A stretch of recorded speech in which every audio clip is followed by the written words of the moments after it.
अस्सलाम वालेकुम ख़वातीन और हज़रात, मैं हूं सदफ खान और आप देख रहे हैं इजी शिफा के वेबिनार्स। हमारे साथ मौजूद हैं डॉक्टर सलीम गौरी, जो कि कंसल्टेंट डर्मेटोलॉजिस्ट हैं। और उनके साथ आज जो हम टॉपिक डिस्कस करेंगे वो है स्किन डिजीजेस इन विंटर्स। तो without any delay let's proceed towards our doctors. Please sir. As you have already introduced, my name is Muhammad Salim Ghauri, and I'm a dermatologist.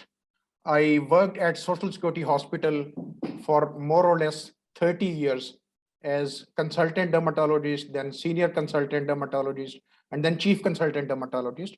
And I just took recently leave preparatory to retirement from there. So I'm going to talk about skin in winter today. As you can see in this first slide, skin is actually the largest organ of the body surface area wise. ये surface area wise जिस्म का सबसे बड़ा organ है और and in fact ये किसी भी शख्स का exterior environment के साथ ये direct contact है, and this is the organ which gives the first impression of our personality or what we are and how we look. और हम जितनी भी इसकी केयर करें, ख्याल रखें, इसे ठीक रखने का, मुख्तलिफ मौसम के इसके ऊपर अपने असरात होते हैं. Different seasons have got their own effects on it. और इसी तरह से सर्दियों के कुछ खास असरात हैं इसके ऊपर. अगर आप ये एनसर्कल्ड एरिया के अंदर देखें तो आप बखूबी अंदाजा कर सकते हैं कि सर्दियों में हमारी जिल्द it becomes dry, rough. We can see scales and flakes on it. We can even see fissures. It can become thickened at areas.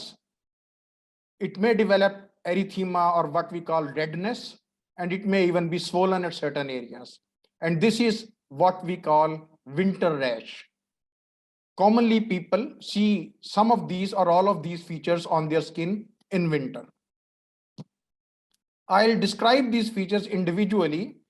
This is photograph of elbows of an individual, and you can see dryness and whitish fine scales on it. This dryness and rough skin is because of loss of or decrease in water content of the skin. हमारी skin का water content जो है वो इसको moist रखता है, hydrated रखता है. एंड इनफैक्ट स्किन के ऊपर एक लिपिड बैरियर है जो इस वाटर कंटेंट को ज्यादा कम होने से या ज्यादा एवेपोरेट होने से बचाता है. लेकिन सर्दियों में मौसम के असरात की वजह से ये वाटर कंटेंट कम हो जाता है, which results in dryness and scaliness, and skin appears rough. Cracked heels is a good example of thick and fissured skin. बहुत से लोगों की एड़ियां सर्दियों में फट जाती हैं और ये इस तरह नजर आती हैं जैसे कि इस फोटोग्राफ में आप देख सकते हैं. कुछ ये एक जनरल सी डिस्क्रिप्शन देने के बाद मैं अब कुछ स्किन डिजीजेस आपके सामने मेंशन करूंगा जो हो तो सारा साल सकती हैं लेकिन सर्दियों में ये बढ़ जाती हैं या इनकी सिवियरिटी में इजाफा हो जाता है. सो दो चार कॉमन स्किन डिजीजेस पे मैं सिर्फ बात करूंगा, बहुत रेयर डिसऑर्डर्स पे मैं बात नहीं करूंगा. और मैं I will try to be brief and to the point so that we can have some time for question answer session at the end. Dandruff, very common problem. People can have it all around the year, लेकिन सर्दियों में ये बढ़ जाती है. ये क्या dandruff होती क्या है? हमारी स्किन पे जो हेयर फॉलिकल्स हैं, ये पूरा एक यूनिट होता है जिसे हम पाइलोसेबेशियस यूनिट कहते हैं. इनमें हेयर शेफ्ट के अलावा कुछ ग्लैंड्स अटैच्ड होते हैं इसके साथ, जिनमें से एक सिबेशियस ग्लैंड कहलाता है. और इस ग्लैंड की स्क्रीशन ये इसके ओपनिंग से स्किन के ऊपर खारिज होती है. और यही स्क्रीशन इसके ऊपर जब बैक्टीरिया का इफेक्ट होता है तो ये डेंड्रफ की शक्ल इख्तियार कर लेती है. ये फाइन स्केल्स की शक्ल में नजर आती है जैसा कि आप इस तस्वीर में भी देख सकते हैं, and you all are fairly familiar with it. अगर ये कम हो तो हम इसे सिर्फ डेंड्रफ कह देते हैं जिसके टेक्निकल नाम सिबोरिया कैपिटिस है. लेकिन अगर ये बढ़ जाए, उसके साथ स्किन रेड हो जाए, कुछ इन्फ्लेम्ड हो जाए, तो then we call it seborrhoeic dermatitis और सेबरिक एक्जिमा. फिर ये एक एक्जिमा की फॉर्म इख्तियार कर लेती है और सर्दियों में इसकी शिद्दत में यूजुअली इजाफा हो जाता है.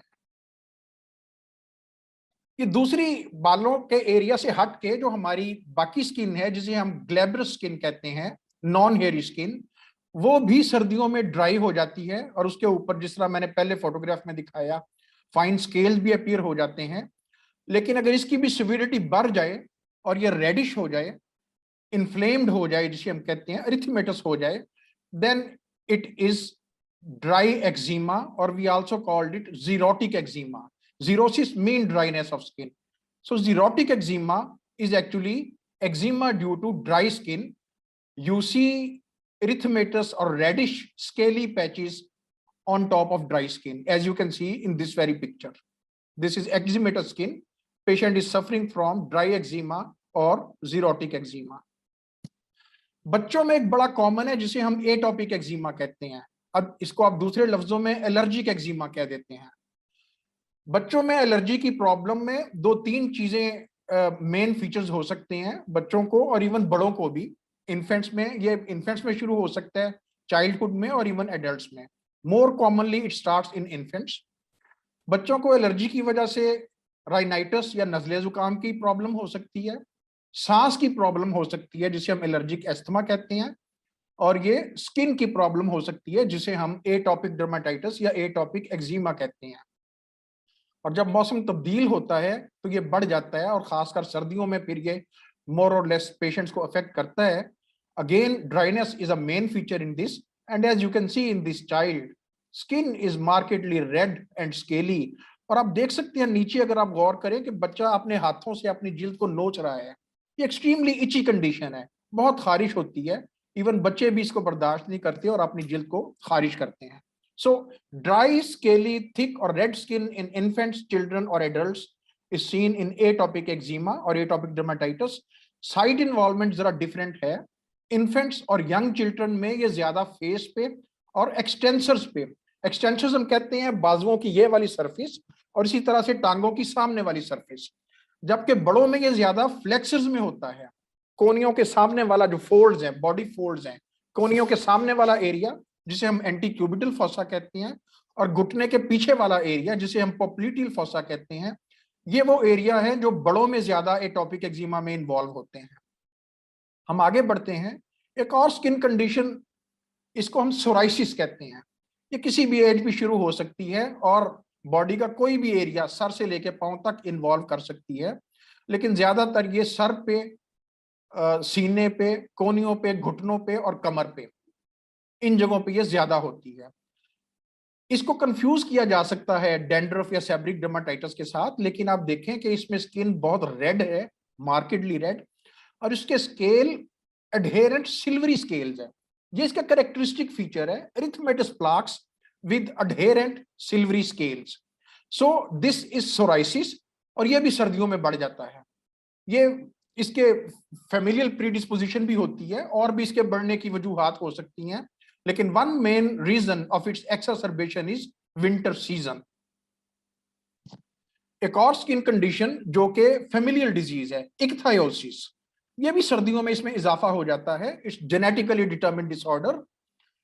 ड्राई स्किन होती है लेकिन इसके स्केल्स थिक होते हैं और स्केल्स इस तरह नजर आते हैं जिस तरह के मछली की जिल्द पे स्केल्स होते हैं, फिश लाइक स्केल्स. पंजाबी में कहते हैं कि जी मच्छी दे चानने नजर आते हैं जिल्द के ऊपर. So this is what you see in ichthyosis, fish-like scales on dry skin, और ये familial disease है, childhood से होती है, more or less since birth होती है, और ये सर्दियों में इसमें इजाफा हो जाता है. इसकी कई टाइप्स हैं, हम उस डिटेल में नहीं जाएंगे. इन ब्रीफ ये भी एक वो कंडीशन है जो कि सर्दियों में बढ़ जाती है.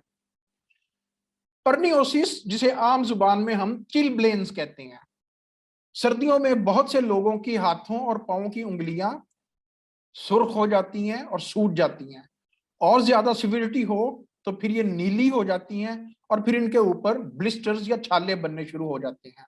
This is called chilblains. This is a problem specific to the winter season. Fingers and toes are involved. These are swollen, red और violaceous, and patient can develop blisters on these. ये मैंने कुछ मेन आपको skin की बीमारियां दो चार बताई जो कि सर्दियों में बढ़ जाती हैं. थोड़ा सा इनमें डिफ्रेंशिएट कर लें. ये कुछ तस्वीरें मैंने आपको पहले भी दिखाई, कुछ और दिखा रहा हूं.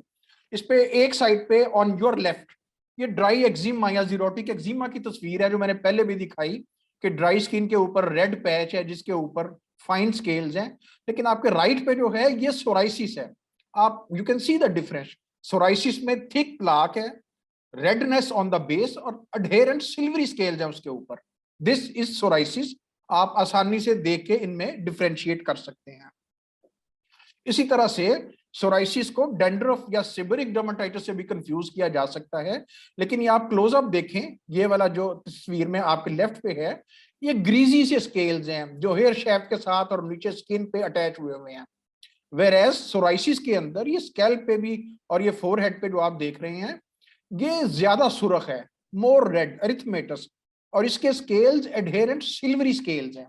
You can differentiate it from greasy scales of dandruff और सेबरिक dermatitis.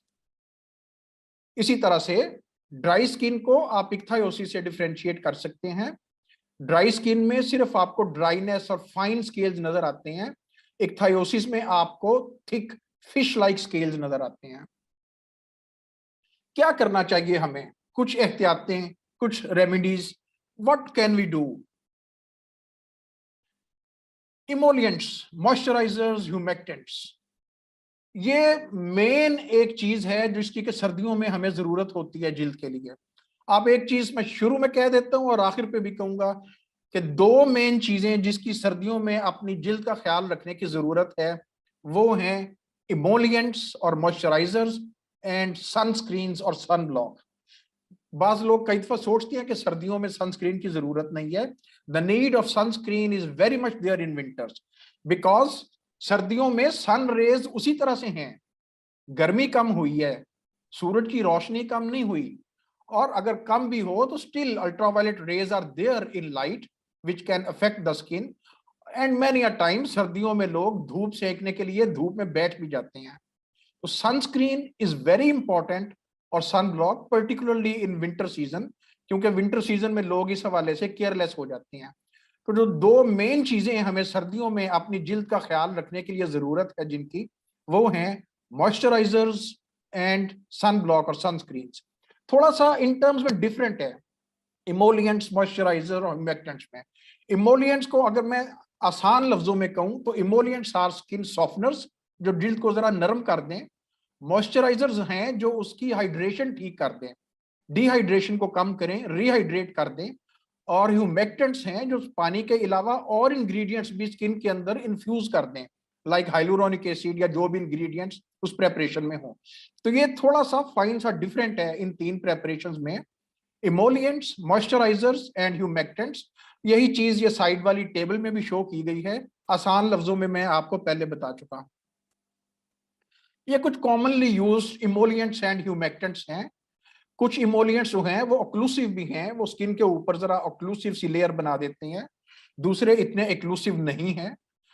Mineral oils, dimethicone, paraffin, lanolin, shea, cocoa, mango butters, beeswax, most natural oils, ceramides, fatty acids like linoleic acids, oleic, stearic acid and squalene, ये सारे emollients हैं और इनमें moisturiser की properties भी हैं।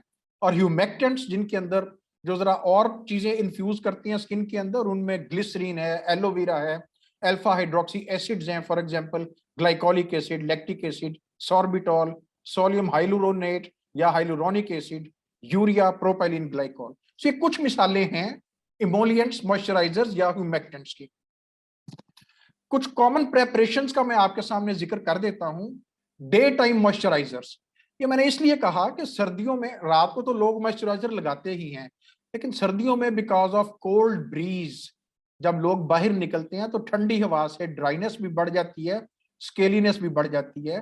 तो जरूरी है कि लोग, people should use a day time moisturiser, and this day time moisturiser should be in combination with some proper sunscreen, ताकि धूप से भी बचाव हो सके और मॉइस्चराइजिंग भी रहे।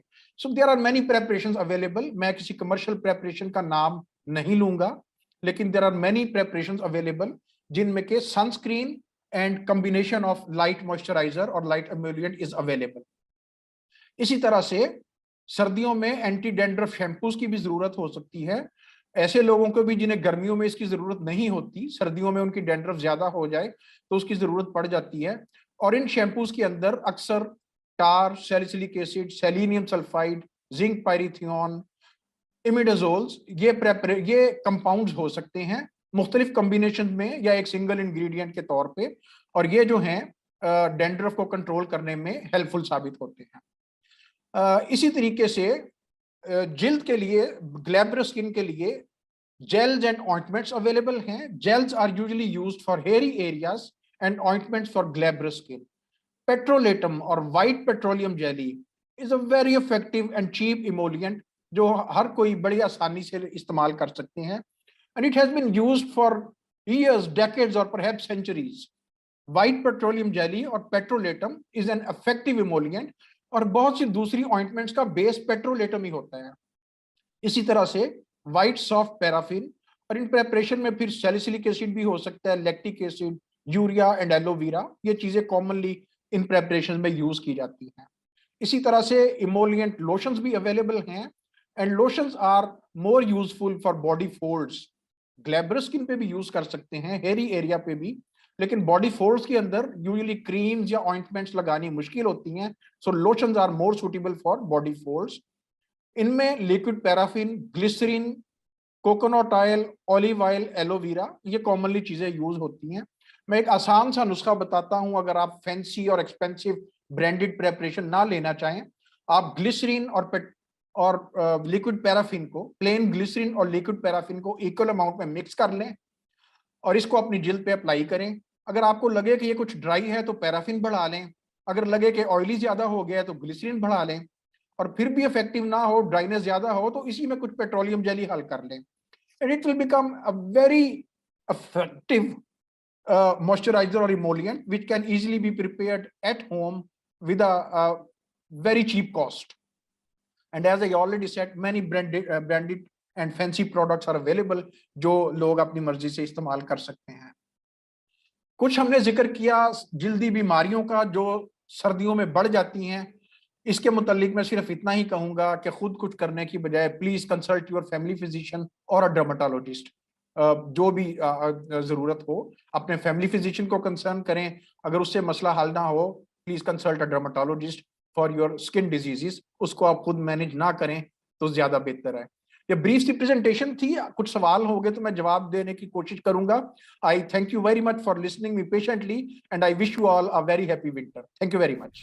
जी अच्छा डॉक्टर सलीम साहब, दरअसल मेरे पास जो ज्यादातर क्वेश्चंस आए हैं वो ये हैं कि बच्चों की जैसे विंटर्स में स्किन में बहुत प्रॉब्लम्स आ जाते हैं, जैसे जो इन्फेंट्स हैं कुछ मंथ्स ओल्ड हैं, जैसे उनकी स्किन में बहुत ज्यादा प्रॉब्लम है, तो उसमें सबसे पहला सवाल ये है कि उनकी स्किन को कैसे ज्यादा आप मॉइस्चराइज रख सकते हैं, क्योंकि एक तो उनकी स्किन इतनी सेंसिटिव होती है, आप नॉर्मली कोई मॉइस्चराइजर भी नहीं लगा सकते ज्यादातर, तो उसके बारे में आप क्या कहेंगे?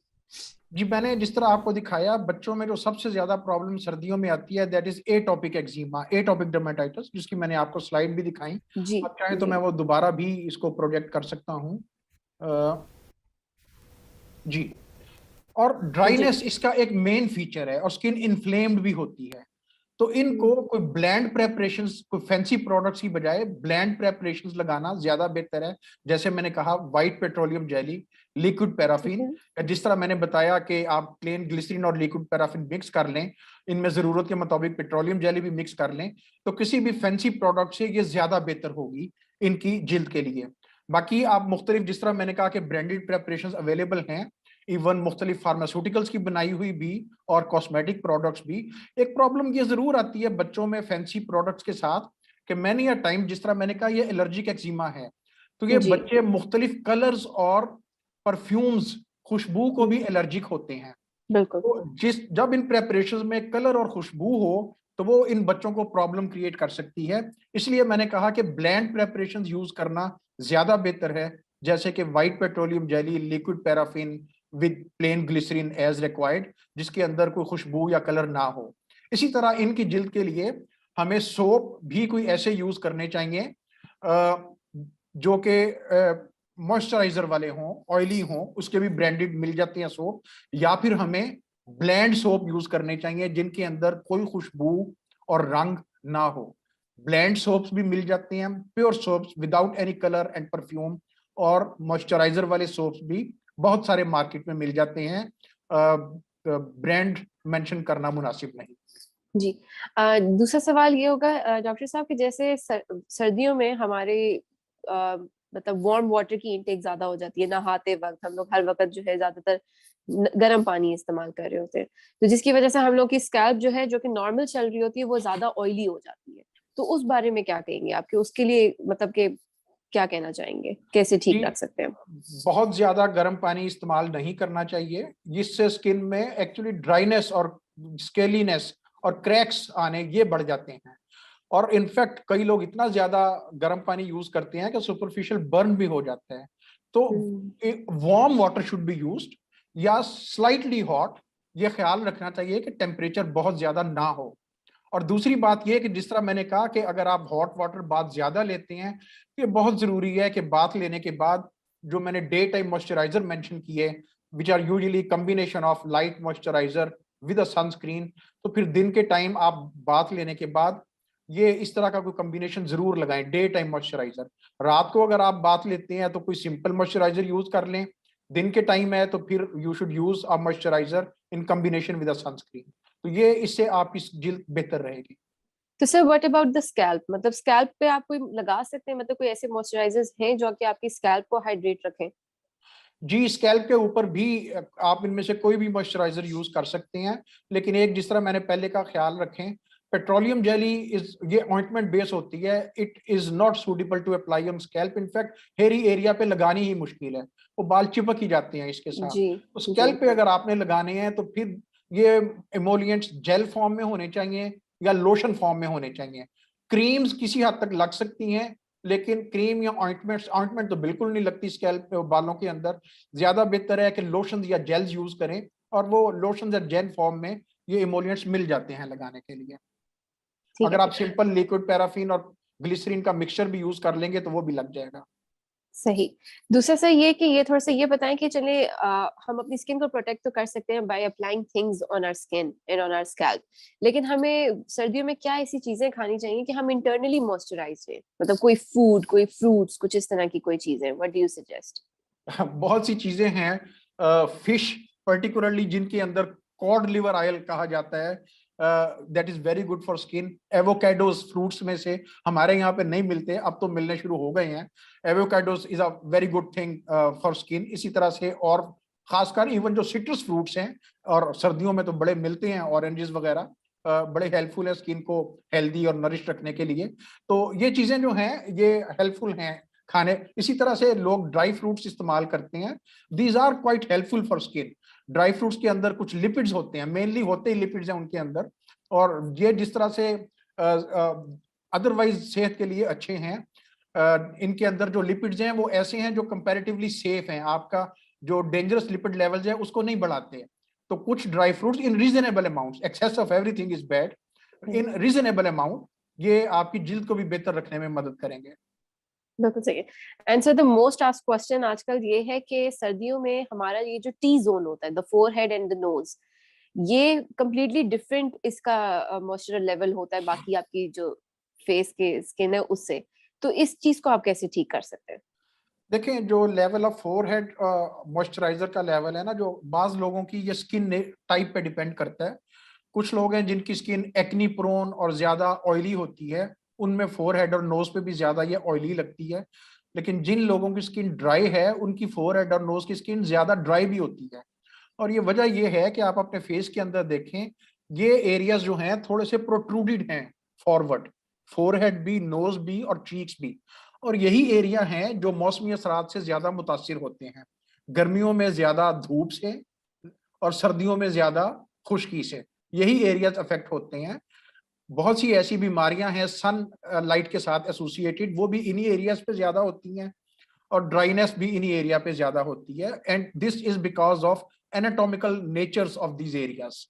तो इसके लिए लोगों को अपनी स्किन के मुताबिक उसका ख्याल रखना चाहिए। अगर स्किन ऑयली है तो फिर हमें कोई ऐसी प्रोडक्ट्स यूज करनी चाहिए, और वो ऐसी प्रोडक्ट्स मिल जाती हैं जिस तरह मैंने मॉइस्चराइजर्स का, जो कि ज्यादा ऑयली ना हो।